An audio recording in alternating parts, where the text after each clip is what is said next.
ನಮಸ್ತೆ. ನನ್ನ ಹೆಸರು doctor Chhaya, Ayurveda physician and psychologist, serenity wellness institute. ವೀಕ್ಷಕರೇ, ಇವತ್ತಿನ ವಿಷಯ ಜೇನುತುಪ್ಪ. ಹೌದು, ಇದನ್ನು ಸಂಸ್ಕೃತದಲ್ಲಿ ಮಧು ಅಂತ ಕರೀತಾರೆ.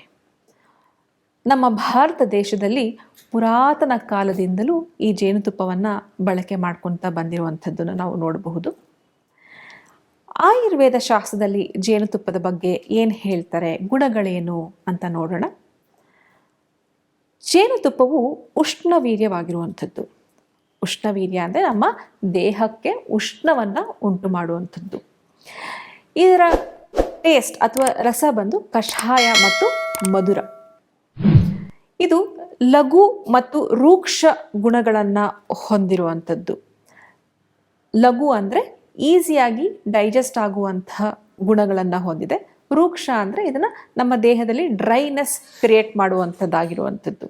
ಮಾನವನಿಗೆ ಪ್ರಕೃತಿದತ್ತವಾಗಿ ಸಿಗ್ತಾ ಇರುವಂತಹ ಅಮೃತ ಎಂದರೆ ಜೇನು. ಹೌದು, ಜೇನುತುಪ್ಪವನ್ನು ಆಯುರ್ವೇದದಲ್ಲಿ ಅನುಪಾನವಾಗಿ ಸಾಕಷ್ಟು ಔಷಧಿಗಳಲ್ಲಿ ಉಪಯೋಗ ಮಾಡಲಾಗ್ತದೆ. ಅನುಪಾನ ಅಂದರೆ ಫಾರ್ ಎಕ್ಸಾಂಪಲ್ ಸೀತೋಪಲಾದಿ ಚೂರ್ಣ ಇರ್ಬೋದು, ತಾಲೀಸ ಪತ್ರಾದಿ ಚೂರ್ಣ ಇರ್ಬೋದು, ಎಲ್ಲ ಚೂರ್ಣಗಳಿಗೂ ಜೇನುತುಪ್ಪವನ್ನು ಅನುಪಾನವಾಗಿ ನಾವು ಕೊಡುವಂಥದ್ದು. ಜೇನುತುಪ್ಪವನ್ನು ಯೋಗವಾಹಿ ಅಂತ ಕೂಡ ನಾವು ಕರಿಬೋದು. ಯೋಗವಾಹಿ ಅಂದರೆ ಏನು? ಜೇನುತುಪ್ಪವನ್ನು ನಾವು ಬೇರೆ ಔಷಧಿಗಳನ್ನು ಸೇರಿಸಿ ಅಥವಾ ಬೆರೆಸಿದರೆ ಜೇನುತುಪ್ಪವು ತನ್ನ ಮೂಲ ಗುಣಗಳನ್ನು ಬಿಟ್ಕೊಡೋದಿಲ್ಲ. ಅದರ ಬದಲಿಗೆ ಬೇರೆ ಔಷಧಿಗಳ ಗುಣಗಳನ್ನು ಹೆಚ್ಚು ಮಾಡುವಂಥದ್ದು. ಹಾಗಾಗಿ ಇದನ್ನು ಯೋಗವಾಹಿ ಅಂತ ಕರೆಯುವಂಥದ್ದು. ಇನ್ನು ಈ ಜೇನುತುಪ್ಪವನ್ನು ನಾವು ಎಷ್ಟು ಪ್ರಮಾಣದಲ್ಲಿ ಸೇವನೆ ಮಾಡಬೇಕು? ಇದನ್ನು 1.5 to 2 ಚಮಚದವರೆಗೆ ಮಾತ್ರ ಸೇವನೆ ಮಾಡುವಂಥದ್ದು. ಹಾಗಾದರೆ ಈ ಜೇನುತುಪ್ಪ ಯಾವೆಲ್ಲ ಸಮಸ್ಯೆಗಳಿಗೆ ಉಪಯೋಗಿಸ್ಕೋಬೇಕು, ಹೇಗೆ ಉಪಯೋಗ ಮಾಡಬೇಕು ಅಂತ ನೋಡೋಣ. ಜೇನುತುಪ್ಪವನ್ನು ಯಾವುದೇ ಕಾರಣವಾಗಿ ನಾವು ಬಿಸಿ ಮಾಡಿ ಸೇವನೆ ಮಾಡಬಾರ್ದು. ಅದರ ಜೊತೆಗೆ ಬಿಸಿ ಮಾಡಿದ್ದೇ ಆದಲ್ಲಿ ಅದರಲ್ಲಿರುವಂತಹ ಎಲ್ಲ ಗುಣಗಳು ಹೊರಟು ಹೋಗುತ್ತೆ. ಮೊದಲನೇದಾಗಿ ಜೇನುತುಪ್ಪವನ್ನು ತುಪ್ಪದ ಜೊತೆಗೆ ಸಮ ಪ್ರಮಾಣದಲ್ಲಿ ಸೇರಿಸಿದ್ದೇ ಆದರೆ ಸಾಕಷ್ಟು ವಿಷ ನಮ್ಮ ದೇಹದಲ್ಲಿ ಸೇರಿಕೊಳ್ಳುತ್ತೆ. ಇದರಿಂದ ಫ್ರೀ ರ್ಯಾಡಿಕಲ್ಸ್ ರಿಲೀಸ್ ಆಗುತ್ತೆ. ಫ್ರೀ ರ್ಯಾಡಿಕಲ್ಸ್ ನಮ್ಮ ದೇಹದಲ್ಲಿ ರಿಲೀಸ್ ಆಗಿದ್ದೇ ಆದರೆ ಇದರಿಂದ ಸಾಕಷ್ಟು ಕಾಯಿಲೆಗಳು ಬರ್ತಾ ಹೋಗುತ್ತೆ. ಹೊಟ್ಟೆ ಸಮಸ್ಯೆ ಇರ್ಬೋದು, ತುರಿಕೆ ಇರ್ಬೋದು, ಯಾವುದೇ ಕಾಯಿಲೆ ನೀವು ನೋಡಿದ್ರು ಈ ಫ್ರೀ ರ್ಯಾಡಿಕಲ್ಸಿಂದ ಬರುವಂಥದ್ದು. ಹಾಗಾಗಿ ಜೇನುತುಪ್ಪ ಮತ್ತು ತುಪ್ಪ ಇವೆರಡನ್ನೂ ಯಾವುದೇ ಕಾರಣಕ್ಕೂ ಸಮ ಪ್ರಮಾಣದಲ್ಲಿ ಸೇರಿಸಬಾರ್ದು. ಇದು ಸ್ಲೋ ಪಾಯ್ಸನ್ ಆಗಿ ಮುಂದೆ ಹೋಗ್ತಾ ಹೋಗುತ್ತೆ. ಹಾಗಿದ್ರೆ ಯಾವ್ಯಾವ ಕಾಯಿಲೆಗಳಿಗೆ ಈ ಜೇನುತುಪ್ಪವನ್ನು ಉಪಯೋಗ ಮಾಡ್ತೀವಿ? ಮೊದಲನೇದಾಗಿ ಬಾಯಿ ಹುಣ್ಣಿನ ಸಮಸ್ಯೆ ಅಥವಾ ಸ್ಟೊಮೆಟೈಟಿಸ್ ಅಂತ ಹೇಳ್ತೀವಿ. ಸ್ಟೊಮಕ್ ಅಲ್ಸರ್ಸು ಆ ಥರ ಏನಾದರೂ ಹುಣ್ಣುಗಳು ಬಂದ ಗಾಯಗಳು ಆದಲ್ಲಿ ಈ ಜೇನುತುಪ್ಪವನ್ನು ಬಾಯಲ್ಲಿ ಒಂದು ಪೇಸ್ಟ್ ಥರ ಲೇಪ ಮಾಡಬಹುದು. ಸ್ಟೊಮೆಟೈಟಿಸ್ ಅಥವಾ ಗಾಯ ಆಗಿದ್ರೆ ಸ್ವಲ್ಪ ಬೆಟ್ಟದ ನೆಲ್ಲಿಕಾಯಿ ಚೂರ್ಣ ಮತ್ತು ಜೇನುತುಪ್ಪವನ್ನು ಪೇಸ್ಟ್ ಮಾಡಿ ಅಲ್ಲಿ ಲೇಪನ ಮಾಡುವಂಥದ್ದು ನೋಡಬಹುದು. ಕಣ್ಣಿನ ದೃಷ್ಟಿ ಹೆಚ್ಚು ಮಾಡುತ್ತೆ ಜೇನುತುಪ್ಪ. ಸ್ವರ ಚೆನ್ನಾಗಿ ಇಂಪ್ರೂವ್ ಮಾಡಲಿಕ್ಕೆ ಜೇನುತುಪ್ಪ ಸಹಾಯಕಾರಿಯಾಗಿದೆ. ಇನ್ನು ಜೇನುತುಪ್ಪಕ್ಕೆ ಲೇಖನ ಗುಣ ಇರುವುದರಿಂದ ಇದು ತೂಕವನ್ನು ಇಳಿಸಲಿಕ್ಕೆ ಕೂಡ ಸಹಾಯ ಆಗುತ್ತೆ. ಈಗ ನೋಡಿ, ತೂಕ ಇಳಿಸುವುದು ಅಂದರೆ ನೀವೆಲ್ಲ ಮಾಡ್ತಿರಬಹುದು. ಜೇನುತುಪ್ಪ ಮತ್ತು ನಿಂಬೆಹಣ್ಣು, ಬಿಸಿ ನೀರು, ಇದು ಖಂಡಿತ ಹೀಗೆ ಮಾಡಲಿಕ್ಕೆ ಹೋಗಬಾರ್ದು. ಜೇನುತುಪ್ಪ ಬಿಸಿ ನೀರು ಜೊತೆ ಹಾಕಲೇಬಾರ್ದು. ನಾರ್ಮಲ್ ನೀರು ಅಥವಾ ಆರಿಸಿದ ನೀರಿನ ಜೊತೆಗೆ ಮತ್ತು ನಿಂಬೆ ರಸವನ್ನು ಹಾಕಿದ್ದಲ್ಲಿ ನಿಮಗೆ ಸಾಕಷ್ಟು ರಿಸಲ್ಟ್ಸ್ ವೆಯ್ಟ್ ಲಾಸ್ನಲ್ಲಿ ಸಿಗುವಂಥದ್ದು. ಬಿಸಿನೀರಿನಲ್ಲಿ ಯಾವುದೇ ರೀತಿ ನೀನು ಇದು ಜೇನುತುಪ್ಪವನ್ನು ಉಪಯೋಗಿಸ್ಬಾರ್ದು.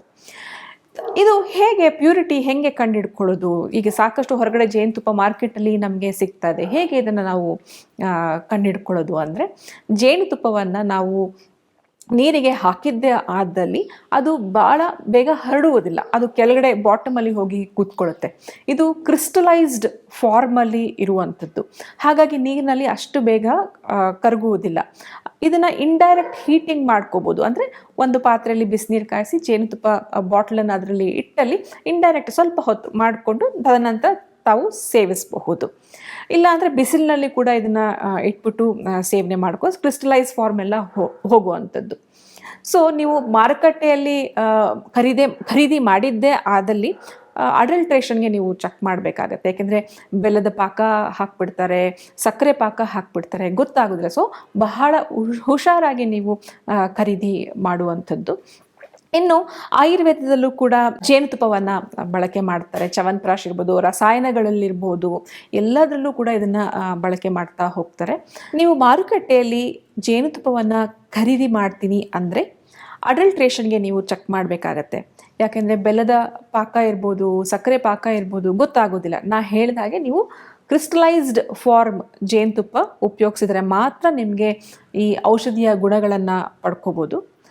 ಅದ್ರ ಜೊತೆಗೆ ಟಾಕ್ಸಿಕ್ ಎಫೆಕ್ಟ್ಸ್ ಹೇಳಿದೆ ನಾನು, ಹನಿ ಮತ್ತು ಜೇನುತುಪ್ಪ. ರ್ಯಾಡಿಶ್ ಅಥವಾ ಮೂಲಂಗಿ ಕೂಡ ಈ ಟಾಕ್ಸಿಸಿಟಿನ ಎನ್ಹ್ಯಾನ್ಸ್ ಮಾಡುತ್ತೆ. ಅದು ಕೂಡ ನೀವು ಹುಷಾರಾಗಿ ಉಪಯೋಗಿಸೋವಂಥದ್ದು. ರ್ಯಾಡಿಶ್ನ ಅಥವಾ ಮೂಲಂಗಿಯನ್ನು ಜೇನುತುಪ್ಪದ ಜೊತೆ ಉಪಯೋಗಿಸಬಾರ್ದು. ಪಿತ್ತ ಪ್ರಕೃತಿ ಯಾರಿರ್ತಾರೆ ಅವರು ಇದನ್ನು ಉಪಯೋಗ ಮಾಡಬಾರ್ದು. ಯಾಕೆಂದರೆ ಉಷ್ಣ ಜೇನುತುಪ್ಪ ಕ್ರಿಯೇಟ್ ಮಾಡುತ್ತೆ. ಬೇಸಿಗೆಗಾಲದಲ್ಲಿ ಜೇನುತುಪ್ಪವನ್ನು ಎಷ್ಟಾಗುತ್ತೋ ಅಷ್ಟು ಕಡಿಮೆ ಸೇವನೆ ಮಾಡಿದಷ್ಟು ಒಳ್ಳೆಯದು ಅಂತ ನಾನು ಹೇಳ್ತೀನಿ. ಇನ್ನು ಅತಿಯಾದ ಬಾಯಾರಿಕೆ ಇದ್ದಲ್ಲಿ, ಡಯಾಬಿಟಿಸ್ ಮೆಲಿಟಸ್ ಅಲ್ಲದೆ ಬೇರೆ ರೀತಿಯಿಂದನೂ ಬಾಯಾರಿಕೆ ಆದರೂ ಕೂಡ ಈ ಜೇನುತುಪ್ಪ ನಮಗೆ ಬಹಳ ಉಪಯುಕ್ತ ಆಗುವಂಥದ್ದು. ಸೊ ನೋಡಿದ್ರಲ್ಲ ವೀಕ್ಷಕರೇ, ಜೇನುತುಪ್ಪವು ಇವೆಲ್ಲ ಔಷಧಿ ಗುಣಗಳನ್ನು ಹೊಂದಿದೆ. ಇದೆಲ್ಲವನ್ನು ತಿಳ್ಕೊಂಡು ಯಾವ ರೀತಿ ಉಪಯೋಗಿಸ್ಕೋಬೇಕು, ಬಿಸಿ ಮಾಡಬಾರ್ದು, ಮತ್ತು ಡೋಸೇಜ್ ಕೂಡ ನಾನು ನಿಮ್ಗೆ ಹೇಳಿದೆ, ಇವೆಲ್ಲವನ್ನು ಕರೆಕ್ಟಾಗಿ ಅರಿತುಕೊಂಡು ಜೇನುತುಪ್ಪವನ್ನು ತಾವು ಉಪಯೋಗ ಮಾಡುವಂಥದ್ದು. ಹಳೆ ಕಾಲದಲ್ಲೂ ಕೂಡ ಯಾವುದಾದ್ರು ಸುಟ್ಟ ಗಾಯಗಳಾದರೆ ಜೇನುತುಪ್ಪವನ್ನು ಲೇಪನ ಮಾಡುವಂಥದ್ದು, ಬರ್ನ್ಸ್ ಆದರೆ ಜೇನುತುಪ್ಪವನ್ನು ಲೇಪನ ಮಾಡುವಂಥದ್ದು ನಾವು ನೋಡ್ತಾ ಬಂದಿರುವಂಥದ್ದು. ಸೊ ಇವೆಲ್ಲ ಗುಣಗಳನ್ನು ತಿಳಿದುಕೊಂಡು ನೀವು ಸರಿಯಾದ ರೀತಿಯಲ್ಲಿ ಜೇನುತುಪ್ಪವನ್ನು ಬಳಸಬೇಕು ಅಂತ ನಾನು ಹೇಳ್ತೀನಿ. ಹಾಗಿದ್ರೆ ವೀಕ್ಷಕರೇ, ಇನ್ನು ಮುಂದಿನ ಸಂಚಿಕೆಯಲ್ಲಿ ನಾವು ಒಂದು ಹೊಸ ವಿಷಯವನ್ನು ಇಟ್ಕೊಂಡು ಅದರ ಔಷಧಿ ಗುಣಗಳ ಬಗ್ಗೆ ಕೂಡ ನಾವು ಮಾತಾಡೋಣ. ನಮಸ್ಕಾರ.